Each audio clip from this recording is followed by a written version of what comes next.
evening, everyone, and welcome to day 18 of Vlogmas. I say good evening because it's just coming up for kind of 5:30, 6 o'clock. We're going to be having dinner very soon. We have had a very, very lazy Saturday. The kids are still in their pyjamas and they've been playing computer games and playing board games and doing all kinds of things like that all day. And I've spent most of the day crocheting on my Just Feel festive wrap.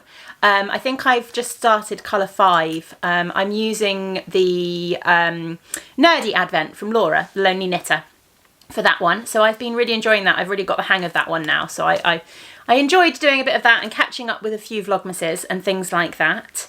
But yeah, we've had a really lazy day. So I thought instead of trying to record bits throughout the day when we're not really doing much, what I would do today is sit down and talk books. Because normally during Vlogmas, I have a little kind of book, a book episode where I talk about all the books that I've read during the year and kind of what I thought of them and things like that. Last year and the year before, I think, when I did it, I went through every single book that I had read. Now, I'm pretty sure I read 17 books last year and 12 the year before.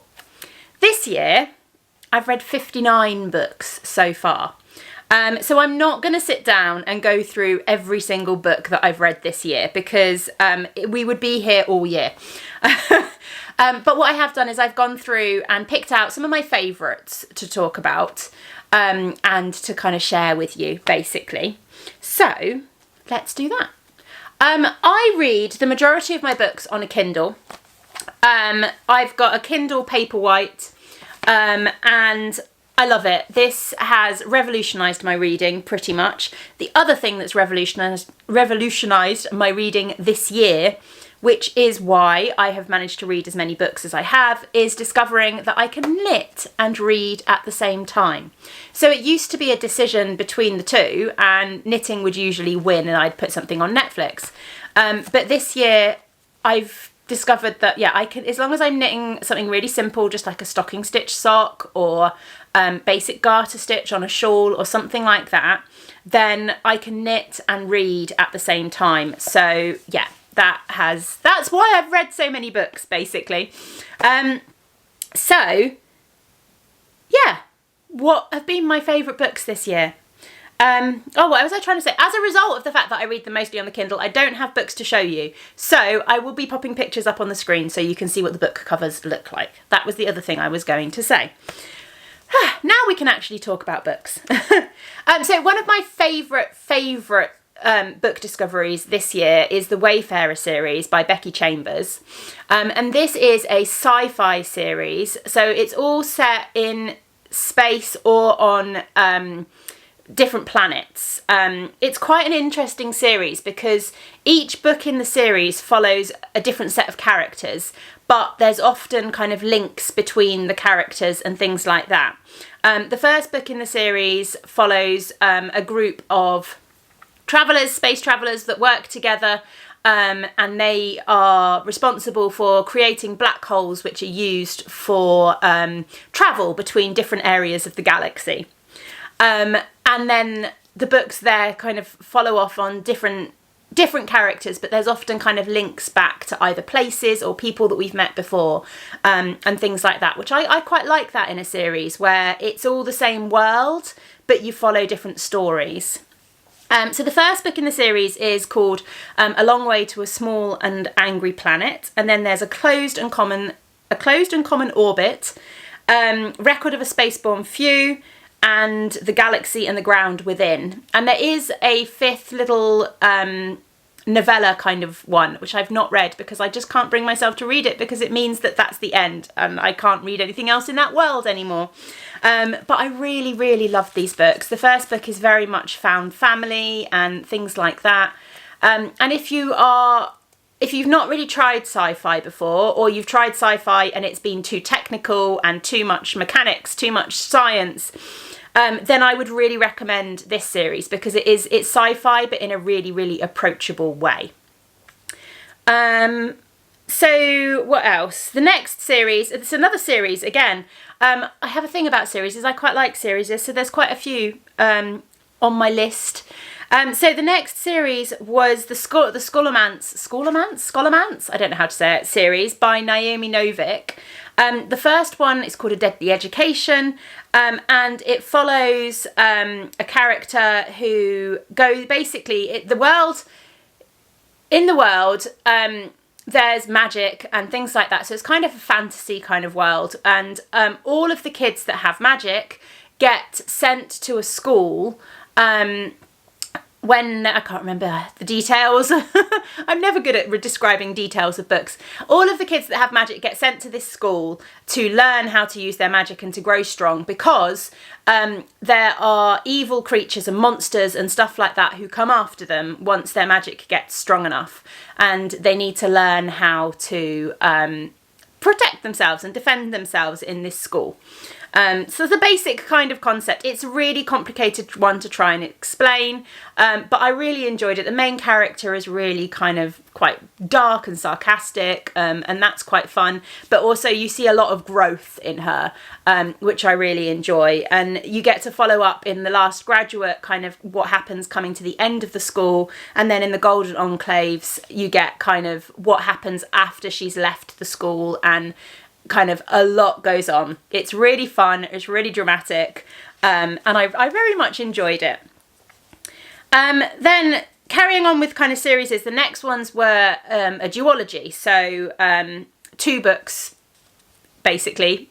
Rather than a trilogy or a series, it was a duology, and that's the Six of Crows duology, which is by Lee Butter, I can't pronounce her surname, Bardugo.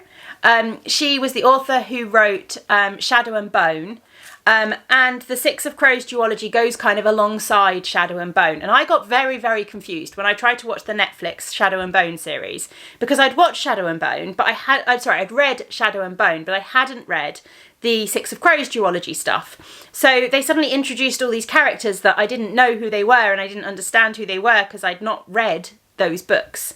But I have now read the books, and I have to say I preferred them to Shadow and Bone. The characters, I just loved the characters so much more. The characters were much more well-rounded, much more interesting characters in the Six of Crows series. So if you've read one of them and not the other, then I would recommend reading both of those. Then I fell down a rabbit hole of a lot of kind of cheesy romance novels. And one series that I particularly loved, and I would recommend to anyone that loves a good cheesy romance, is the Bergman Brothers series by Chloe Leese. So basically it follows, there's a family who have I think it's 7 brothers or 7 siblings. Anyway, there's a lot of siblings. And they are the Bergman family. They are a Swedish-American family living in America. And each book in the series follows one of their romances. And it's really fun. I really enjoyed it. It's light-hearted, it's easy reading, and I just really liked the kind of dynamic of following all of these kind of siblings in the family. And it's not just brothers. There are there's brothers and sisters, but they call it the Bergman Brothers series. Most of the books follow the brothers, but there's a couple of books that follow the sisters that are there as well. But it all makes sense why it's still called the Bergman Brothers when you read them. But yeah, good cheesy romance novels. But I really enjoyed them, light-hearted and easy to read. And then what else? I've not read very many thrillers this year. Last year I read quite a lot of thrillers, and this year I've not read nearly as many, so I definitely want to read more thrillers next year. But I have enjoyed a couple of the Lucy Foley ones. Last year I read The Hunting Party, which I really enjoyed, and then this year I've read The Guest List, which follows a wedding that takes place on a very small island, and there's a murder that happens, and you kind of learn. One of the things I really like about the Lucy Foley is you get multiple perspectives, so each chapter is a different character. So you slowly learn about what's happened and things like that. And quite often you don't actually know, and I think this happened with the guest list, I can't remember, but you don't actually know who has died. You don't know what body has been found until well through the story. You just know that somebody has been killed, and you kind of learn as you go through. So I really enjoyed that one. And then I also read The Paris Apartment, which was quite different. It all centred on a particular apartment in Paris and a girl who had gone there to see her brother, and he was missing, basically, when she got there. And kind of her getting to know the others in the apartment and realising that something isn't right. And that one was really good, and I really enjoyed that one as well. So yeah, that's my highlights of books that I've read this year. I am about to start reading a new book which is called Legends and Lattes, which sounds like it's going to be a really fun book. It's by Travis Baldry. I've not read anything by him or anything else. I've just picked this book up on a recommendation. But I think if you're a fan of D&D, this one sounds pretty fun. It follows a character who is a retired adventurer. She is an orc barbarian. She is a retired adventurer.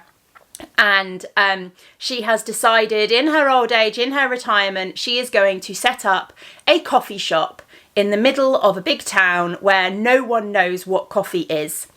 But her quiet retirement doesn't quite go to plan, and I suspect she gets dragged back into some kind of adventure. We will find out. But yeah, I'm looking forward to that one.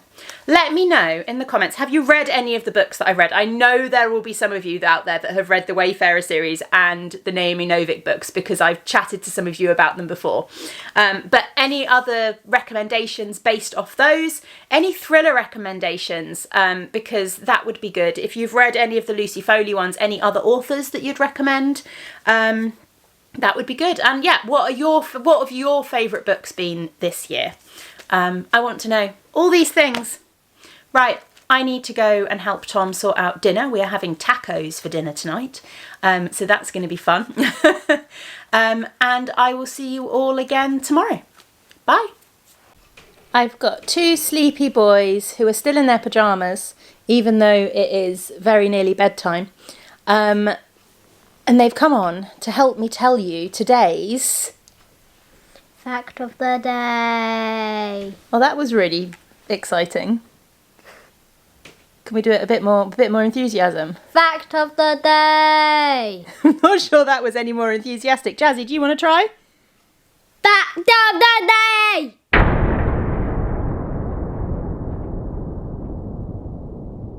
I have been talking about books today on Vlogmas, all my favourite books. And I thought we could do a fact about books, because I like to stick with a theme.